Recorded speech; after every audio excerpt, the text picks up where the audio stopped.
money goes through. Now, the dues that the students pay does not go to Texas Tort 4-H Robotics. It goes into a school account, because that was kind of one of the things they put their foot down about.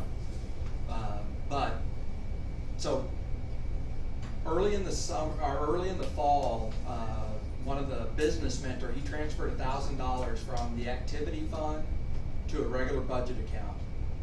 I don't know, I don't remember, I don't have no idea why he did that, but he did it. If it's in the activity fund, we can basically, if we get, depending on which campus you're on my campus, you had to have prior permission, a little slip of paper you'd fill out, and then you could go buy it, turn in the receipt, and then they'd reimburse you. On his campus, they were a lot more lax about it, so we could pretty much just buy it. If the receipt looked legit, then they would take it. So like McMaster Car, I could turn in McMaster Car receipts all day long. Bimba, like the Bimba receipt that I had looked like somebody had typed it out on a piece of white paper or something. It just, I mean, it didn't look like a receipt. Same way I had trouble with BaneBots one time for some reason. So so they wouldn't take those. So he moved that $1,000 over, and then at the end of April, the school district tells us you got to spend that $1,000 because we're getting to the end of the budget year, and that money's going to be like absorbed. Well, $1,000 is money. So we put together a list of some things that we needed, and it was all available at Home Depot. Home Depot is a bid vendor for the school district, and we, submitted, here's the stuff that we want. We got in touch with Home Depot and all. Okay, so now it's middle of July almost. We do not have the items that we started to order in early May. Okay, we're way past the season, bill season being done, and we still don't have those things. And so that's why, in our case, why I still push for us to have that Texas Tort 4-H Robotics. So we're chartered, we have a 4-H organization, a club that's chartered for Montgomery County 4-H. And that's where we have an Amity bank account. We have, like right now, we have about $10,000 in that bank account. That's not money for the trip and stuff. That's some of that money's going to go to a lathe. Some of that money's going to go to some stuff for our media team and stuff like that. But those are things that we just, like that lathe, the purchasing process for the school district for getting a lathe. So my purchasing we bought a lathe for about $2,000. My purchasing process was I went on Amazon, realized Amazon sold Grizzly lathes with Prime shipping. I was like, that's awesome, and then I bought it. Did you pay the $4.99 to have it overnighted? No, that's not an option. You can't do that one because it's courier. Oh, okay. Like it's a ridiculous. It's a truck fee. Like it took like 2 months, but it was free shipping. They weighed about 50 pounds. And they $4.99. And for $3.99 you could have it overnighted. You're just like, I don't like Amazon, $3.99. I wanted to get my money's worth. Yeah, the school was very confused when a lathe showed up. I was like, oh yeah, I didn't tell anybody we were getting this. It's fine. So anyway, that's why we have Texas Tort 4-H Robotics. That's where the money goes. That's donated by Baker Hughes. Just donated $2,000. Anadarko's money usually goes into the activity fund at the Woodlands High School, but they wrote us a second check for $5,000 this year, and that went into the Amity account. So right now, like I said, there's about $10,000 in the Amity account. There's some money encumbered already that has to get spent. In the Woodlands High School account right now, there's basically nothing except the money that hasn't been distributed because we don't have workbench and the other. Out of that $1,000, there's still about $600 worth of stuff that we haven't received. So, and then we have an account with the Academy of Science and Technology. That's the school where I used to teach, and in that account is about $1,100. There's more money in there, but a lot of that money is going for the IRI trip. So once you take all that out, you balance it out, it's about $1,100. So we have about $12,000 right now, I think, is what I reported to everybody. So then wouldn't you just try to make sure you have the money by November 1st? We have to start paying for the entrance fees then? I don't know what the date is. I never remember. They just came out with announcements. They moved it up slightly. Your first regional, yes, you in the back. Yeah, He's him. making fun of us. Okay. I wanted to ask a question about the 4-H, and is that your nonprofit status? Is that how you achieved that? Yes, that's how we did our nonprofit status. And was that just a matter of contacting your local 4-H county organization Right. and setting up a chapter, and they didn't care that you were not doing show cat? Oh no, they have a huge STEM. They have a huge STEM push right now. It's Oh, no, massive. I understand. Right, they have a huge STEM push, and you're asking the question so they hear it. Yeah. They have a huge STEM push that's been going on, and 4-H is actually about education. Well, the other thing I was going to mention, because if people don't know this, 4-H is one of those organizations that has an MOU with FIRST to do this sort of thing, partner with schools and help to start teams. I don't think there's money available, but having a nonprofit like what Torque does with that organization saves you the cost of having to set up that nonprofit, and it is worth its weight in gold in terms of the ease of money flowing to the team. So- I mean, that's what I'm. Another way to do the nonprofit is you can go through and set up the IRS, Right. Set up the 501c3 status and everything. If the amount of money the team handles is basically it's like 20,000 or less, then it's a very small amount of money for having that EIN. If it's over 20,000, it's $1,000. So we knew that we'd be over 20,000. I think they may have changed that. So I was talking to Andy about. Oh, really? I think it's 50 now. It's I- a lot I higher. think Oh, really? they They raised changed it. its limits Yeah, about 2 years they ago. raised it. Oh, cool. But All right. didn't you at some point? I remember you briefly talking about 4-H dues at some point. about Right, there being an 4-H issue. does charge dues. They waived them the first year for us because they wanted us to start the club. And then it got complicated because the guy that was doing the 4-H part, he was supposed to be handling that paperwork, didn't do what he was supposed to do. So I had to come back in and clean it all up. And once it got all cleaned up, the students now pay, I think it's $35 dues, and we only have 5 members. There's only 5 members in our 4-H club, because that's how many you have to have. You have to have 5, and they have to be from 2 different households, and you have to have I think it's just 1 adult mentor. It might be 2, but So one other We have question that. about that is, do you know, does 4-H have liability, like insurance coverage for the students who are working in a shop? That really doesn't affect schools, but if you're working in a garage or something, this is always a problem with teams is, if you're having kids working off of school property, how do you take care of that liability issue? Is 4-H, do they have that? not to my knowledge. I know that. But we don't work off campus. We're I on know that campus. the scouting groups do, Girl Scouts and Boy Scouts have that liability coverage, and someone told me 4-H does, but I haven't been able to verify that. I think I could find out. I've never looked into it, but I've heard that's how some teams work. But I don't know that for sure. Like I've heard that as a benefit to doing a 4-H team before I knew you guys were even 4-H. Because I know like 1902 Exploding Bacon out in Florida is a big 4-H team. There's some others. I don't know. Is something related to doing Explorer Post also that some people have done to set up their nonprofit through? Because Explorer has to do with Boy Scouts, but Explorer's a little bit different because it's not just boys. Yeah, It's same also with boys. Venture Crew, which you can do younger too, which is a Boy Scout thing as well. Yeah, that's a very similar thing. But if you do scouting, when there is some liability stuff, it turns out your scouting, you're supposed to have a sponsoring group, like maybe it's the Rotary Club or the church or something.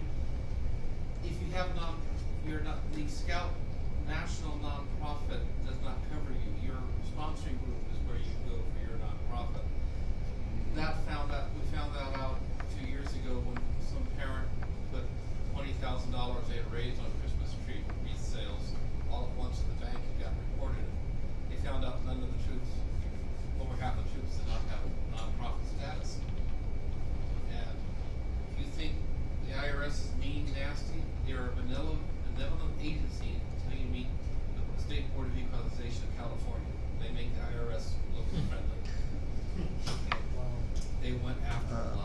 Okay. Other finance stuff. Hey, Scott. When you send out the kids to find sponsors, like, you have to find a $250 sponsor, campaign or whatever, do you send them with information, or do you just blindly tell them to go forth? What do you send them? There's a letter that they have, kind of generic letters, Right. and they take, I should have brought more of these, but we're almost out. That's awesome. I forgot that. And they take our brochure, which is probably one of the best things that we did was we created, oh, you know what, I might even have it. So this is our brochure. I'll give maybe one out. We have for- one first. And I forgot this is at the bottom. This is where the money actually came from that we spent this year. Sounds like it came from your credit card. It came from the school. Most of it came from the school. Like, the schools are very, very nice. So you get 15,000 each from TXRx, so that's part In of their theory, budget. yes. There are two major sponsors, yes. It is not perfectly those two nice round numbers, but it is roughly that amount. That's the So goal. they have that in their budget every year. Right, because they're a private school, we are very good for their fundraising in general. Like, we help recruit, we help do a lot of things for them, so they're perfectly happy to give us money. Okay, one thing I want to mention. And I fight the schools back and forth from each other, which is fun. You guys mentioned about timing to have money. The first website has a calendar that tells you when registration will be for events. You need your money in time to register for your first event. No, you can register for your first event. Payments after that. Pay for what, like December? That's what she was asking, and I don't remember off the top of my head. Well, you register, I think October. Right, something. and then the money's due December or something, wasn't it? Right. It was pretty. So this is actually the brochure from before. This is our brochure after the 2012 season. So these don't get used anymore. I thought I grabbed a handful of the newer ones because the platinum level is up to 10,000 because we now have 2 platinum level sponsors. So and gold level is now 5,000.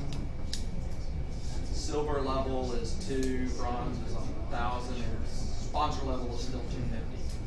And so the students take this out, and they also take out a letter that just kind of talks about what is FIRST, appreciate the time that they're giving us to talk to them about the program. But those are mostly used by the kids when they take it home to their parents, and their parents can take it Used to be a to their payment deadlines section of that. The kids don't go cold calling. Payment deadlines used to be on that webpage. Very It's not often. anymore. I don't know where it is. There's a link that says They it, but it do doesn't go go anywhere. cold calls. Because we got, there's a guy running for state senate up in our neck of the woods, and his campaign was willing to donate $500 to our team. We were happy to take it. So, That's an interesting way to get money. I've never thought of that. go for it. So, Actually, if you go to team websites, lots of times they'll have suggestions or contact teams, especially the low number teams, and they'll have suggestions, or other people have brochures or what they do for sponsors. And it really, there's a lot of creative ways, and again, so much of it is team to team. Like, there are teams who have 100% of their budget sponsored by a single company. There are teams that it's 20 to 30, $500 sponsorships. So there's plenty of ways. One team out in West Virginia has this like program book that they sell ad space in, and then they distribute the book to local companies. I think they pull in 40 grand a year just on that. Like, And if you go to your Chamber of Commerce website for your town, lots of times they'll have a lot of businesses that you didn't even know are around that you could get. Or even like you see the cheerleader posters and the donut shops and stuff like that. Maybe do something like that. Little robot demos there's a lot of the restaurants do, you get a percentage of the sales that night if you bring your robot out and tell people to do your name. That's how Shade Tree Mechanics is my dad's team. They probably bring in $3 to $4 grand a year doing that at different restaurants. So it's definitely possible. So I don't have a copy of the letter with me.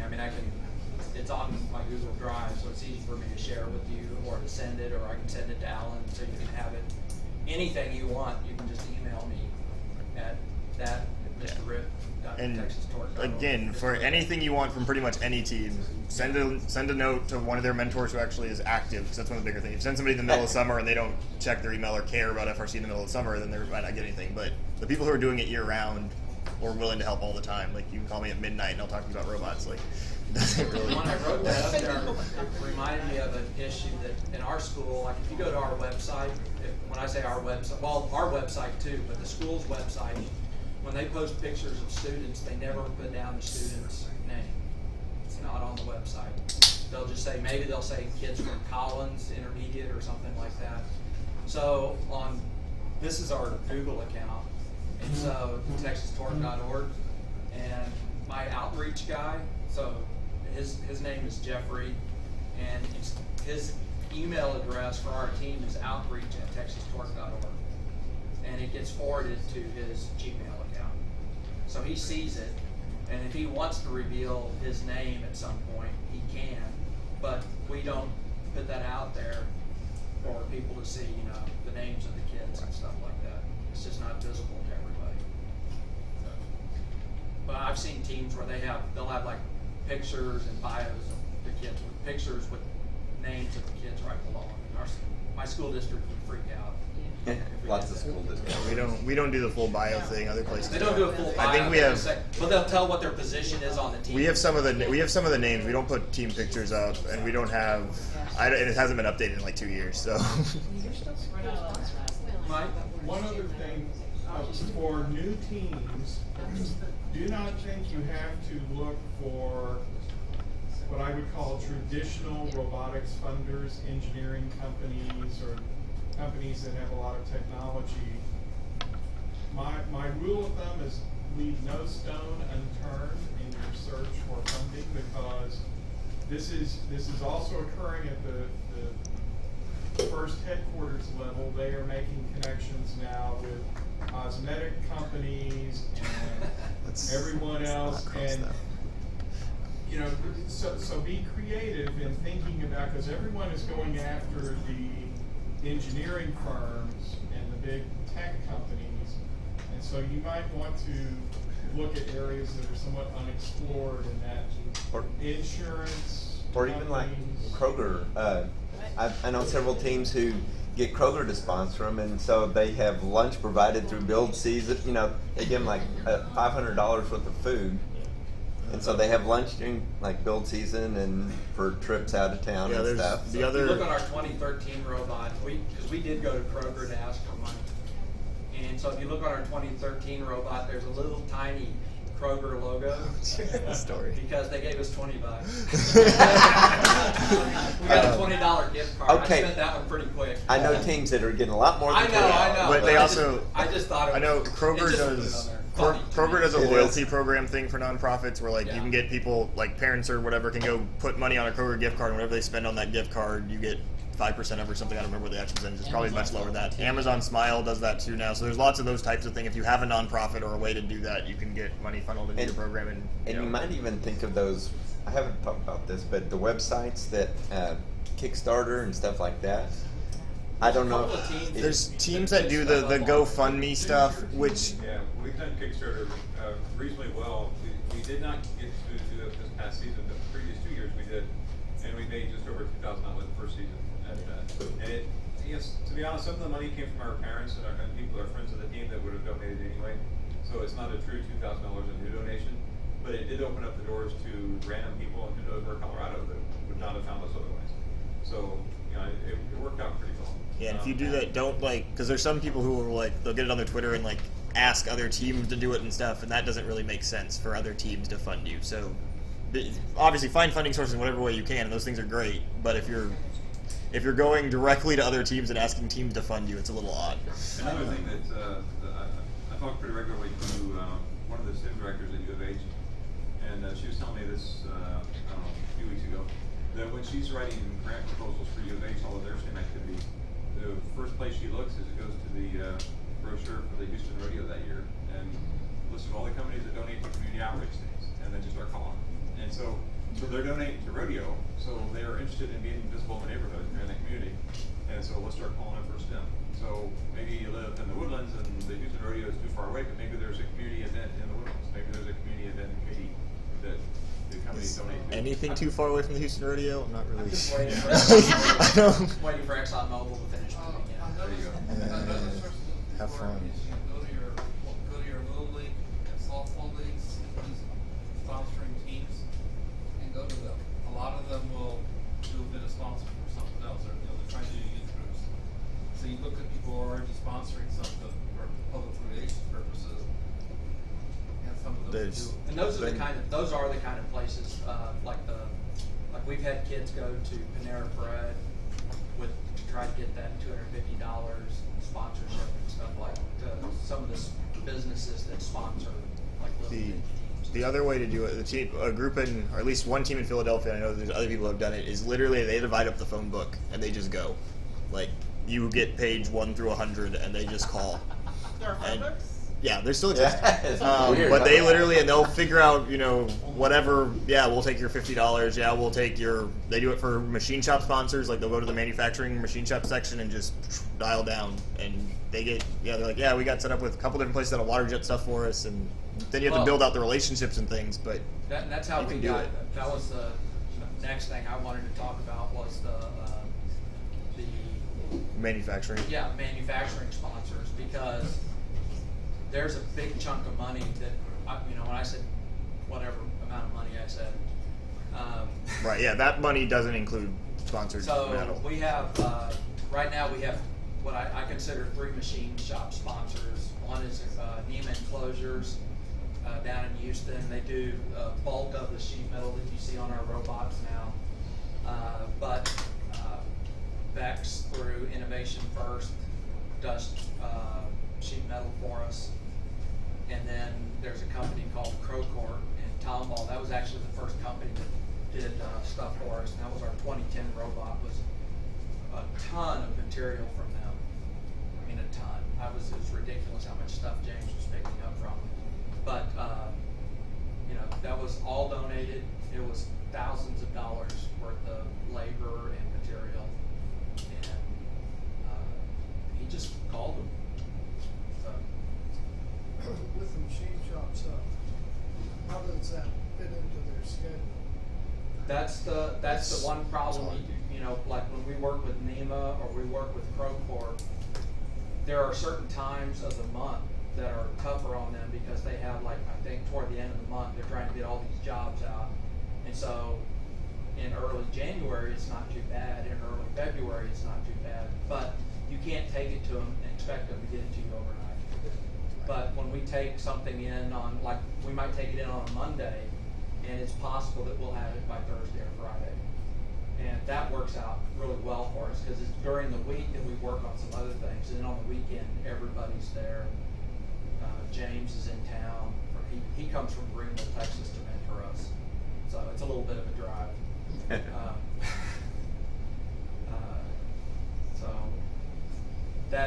So that works out really well for us.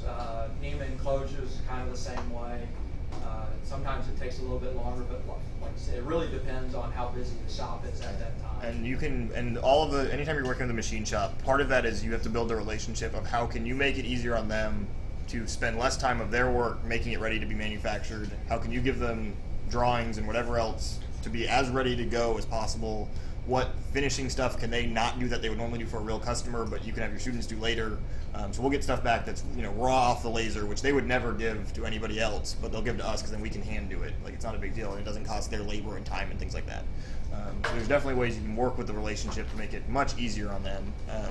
Getting things either in kind or discounted stuff. So like all of our powder coat, it's done by Royalty Metal, not really as a sponsor, but he knows we're an education person, and we tell him, hey, you can run this in, don't, train your people on it, whatever you want, doesn't really matter if it's perfect, don't worry too much. And then he gives me a price and I hand him cash, and I have no idea if it ever gets recorded, but we get pretty robots. So I don't know. Details. So like, I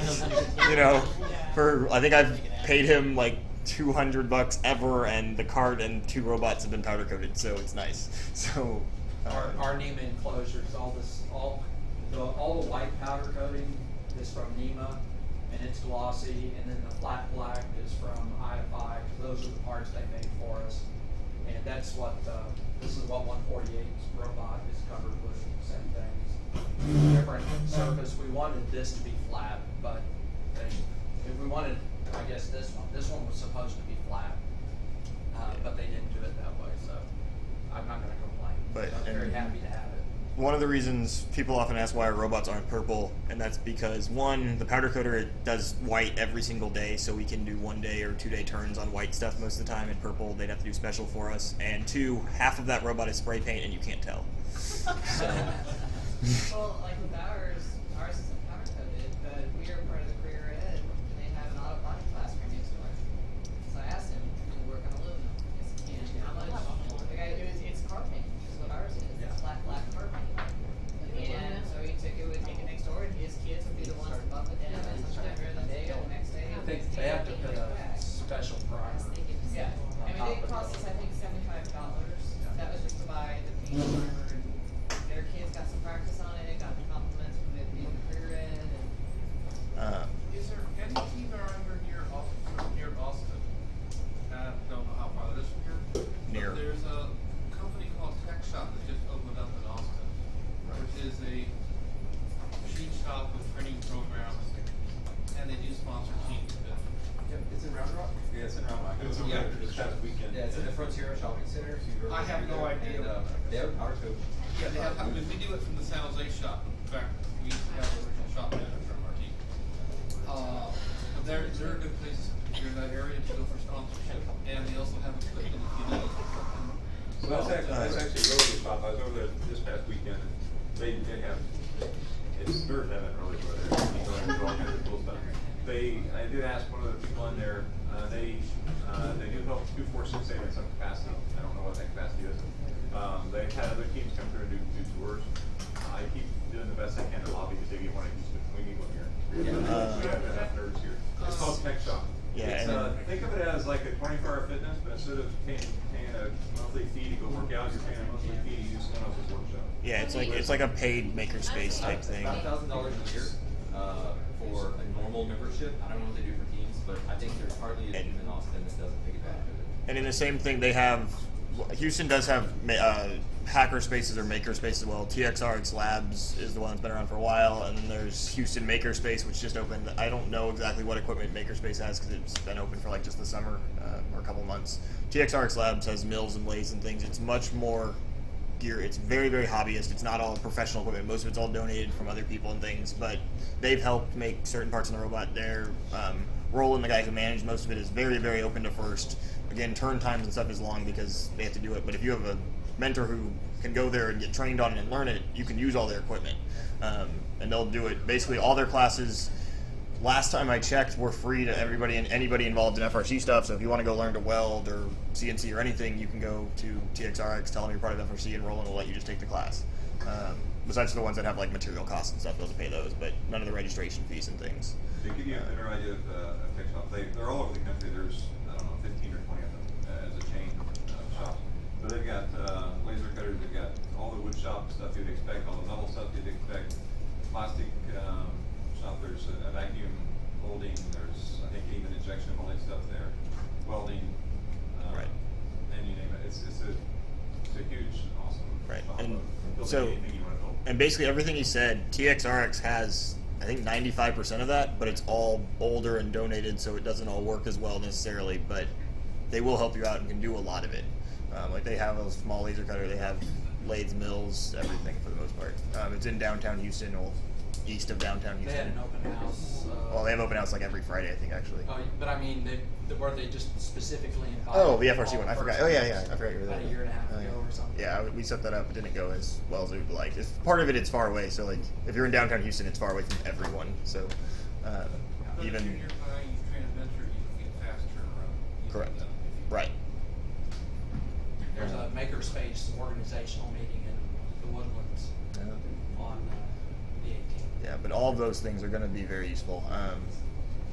Things like 3D printing stuff they can do too. Other places can. What was I So going to other say? I'm kind of yes, sir. There's also something called NEMO, Non-Engineering Mentors Organization, and they have all sorts of documents on non-engineering stuff, fundraising, business plans, and yeah, I don't know the exact, I have it on my computer. That's not gonna bookmarked. work. Yeah, of course. Go to that stuff I gave you, that's where I download all that stuff. That is a lot of it. But But it's right- nice to be able to find, right? You Under don't know it's- resources over there, somewhere, wherever that is, Yeah. There's resources. there's a whole list of Lots of things you can download, various. I mean, some of it is fundraising, some of it's other stuff. but and How to find mentors, how to take care of your. this is one But- source, and it's I was it's thinking not. more of money, but you know. At one that's point, it hadn't been everything. updated. I know And they they were have it on working on first. updating it. They also have it on the first website. Oh, Yeah, they do? this one hasn't been updated often. The fundraising toolkit on the first website, there's been people working on that at first, and Yeah. it just helps you. Renee Baker just got started doing that. Our business plan from last Yeah. year was in it. They're updating stuff this year. She so- started it like a couple years ago, and it's building. It has all sorts of information on fundraising. Yeah. I Not owe her everybody something, knows actually. about it, but what? I have something I owe her right now. But I mean, it can help people fundraise, especially if you're new and you're not sure what to do. So fundraising. That's why I first put it together, was to help teams. And then there's also grant. Hopefully, y'all all heard of the First in Texas grant. Yes. Yeah. Good. And there's a NASA grant, and usually there's an NI grant. There's. I'm just not sure when they come out, or when they close, or when they open. Talking to your regional director is a big, easy, simple way to get a lot of that stuff in the area because they all know about those. They basically have to. So Yeah, and actually, Lucia in this area, that's what I'm saying. Like Lucia will. she seems to know of more local grants than you know. Right. I She mean, finds money for teams who need I it. started talking to BP one time, so there may be grants from that direction. No, that's too. all. That's all regional money. Oh, That's how we pay for an event. I thought that was NASA. No. Okay. But I think that's all I had on money stuff. We're at 2. Okay. So at this point, we have some options. Well, does anybody have any questions about money? Yeah. Biggest thing is get creative, figure out ways to do it. There are definitely options. Okay, so what else was, any other questions, or what do you want to, I did want to. We were gonna talk about, so we have two items, 3 items, 3 items. We talked earlier about kind of team, or we were gonna talk about team organization at some point. Sensors. What else? What about suppliers? You said you were gonna talk about suppliers? Suppliers is a good one. Which one? So like, Suppliers. we can do like workshop and where you buy stuff, that type of thing, Oh, tools yes, and yes. supplies. That's actually a reasonable one to do now. And then branding was another one. Branding, we can, this audience doesn't need it as much. Yeah. We'll specifically do with the pre-reviews. Yeah, well, if we just did money, we can do tools or suppliers. Yeah, so we can spend the money that we just made. You have the money, this is where you go buy it. Why? Let me see if I can pull my driver account. So somebody was asking about thoughts on 2-speed versus 1-speed type drivetrain. Looks like you may need a break. I think we. Yeah. Oh, do we need a break? Yeah. Okay. Go. All right. It's 2:13. 2:18.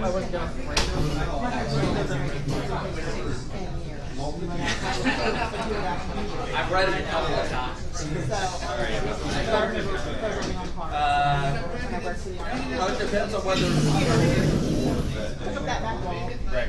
And my phone now has more power than. It's different, a lot more power. It takes, 3-4 hours for us to do a battlefield simulation. It was We might be out the there. program I worked on was pre control of these ones. So they don't realize that you can't do it. All the Yeah. Yeah, and if it was just a user, That's the thing that I really like about first sort of exposes them to. So like the stuff we talked about the control system yesterday, I kind of joked about going on Amazon and buying one. That's what everybody's so used to doing. And they go like, you should get a new control system. They go, well, for me, yeah, we're gonna get to the bottom. You know, there's a nice way for it. Doesn't just fall out of a tree. Yes. And so I would like to actually expose more of that and show that, you know, it's actually like all these competitors are cooperating and trying to figure out like all the different things and schedules, and it's like homework. So as much of it's closed and they sort of realize how it happens. If they have the right mentors, they do, or the right parents. But hard for the kids to sort of have the wrong model for it. You know, the screen gets cracks from the corner, they can read it, but I'm one of the two. We don't, we're not even and I have one who wants to program, but he does not know what that means. Yeah, if they want it that it's not as that signature motivational thing, and then you have to figure out the right way to put the things in front of them and keep doing it together. That's where the mentoring questions in. And I think Is this kind of a netbook that they're using in the field? You can use whatever laptop you want.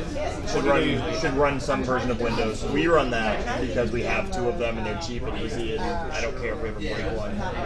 But you could easily get a better one if you want. But I'm saying the resources are enough for this thing to run The fields. Oh, so the driver station takes a long.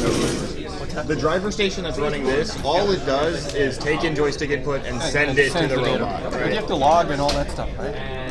We don't do their video recording logging. We don't do any video back to this. It's not video, but the regular, what do you call it? The driver station log stuff's all on the robot. Oh, it'll do here, but I mean that's literally just outputting a text file. It's not doing anything complicated. Okay, so all the local collections. Oh, please do. It is a mess right now, so be careful because we literally had to pack everything that's normally out here in there. So, you may not be able to get to everything, but yeah. Most of us. The tools you mentioned, the Robo Rio thing, is that available now? The Robo Rio is not available yet. It's in production. We're getting the 2015 is the new control system, so you won't be buying it until December. We can pre-order it now, but it's not shipping until December. So what's a good recommended way for guys to start learning? I'll go back in a couple hours. I mean, the C-Rio and stuff, the old system is still there. You're with the client. Which team are you with? Client. So client has the C-Rio and everything, so you can run that. It'll be 90% of the way, 95% of the way of what you need to do on the next one. We're adding features. We're adding features. We're not taking anything away. So all the libraries, all the naming, for the most part, is going to be the same. It's just the actual hardware side is going to be different, but the software section is the same. So when they're going, and I've never been going any of these competitions, I'm just recently getting the options kind of. They're basically running the dashboard or whatever that does. What are they running in the driver station is down at the bottom. Everybody's running the same thing. Right. Everybody's running the driver station, and then the dashboard, whatever you want, you can customize however you want to do it. So that's standard across the board. Right. Driver station standard, you can do whatever you want at the top. It doesn't have to be there if you don't want it. You can use it. Right. Most of the time, when things are working, it's good. Right. When Our things are not working, never looks at it. Our operator knows how to deal with it and looks at it because he doesn't have to be staring at the robot the whole time. Right. So he can be looking at pressure values. He can be doing whatever he wants. He can modify things. He can be on the keyboard if he wants to. The driver's driving the robot nonstop. So here's a question: there's all this LabVIEW or Java or C++. The front end looks the same. The driver station is always the same. So you can driver station, doesn't matter. I can put my laptop up to some robots running LabVIEW and run the driver station and work. Or you can flip back and forth. There are teams who, just for fun, have a LabVIEW programming team and a Java programming team because some of their kids like one and they decide which one is competition code at some point. So you do a parallel path. And re-imaging the C-Rio or the Robo Rio is pretty simple. You can give it to Java or the LabVIEw image pretty easily.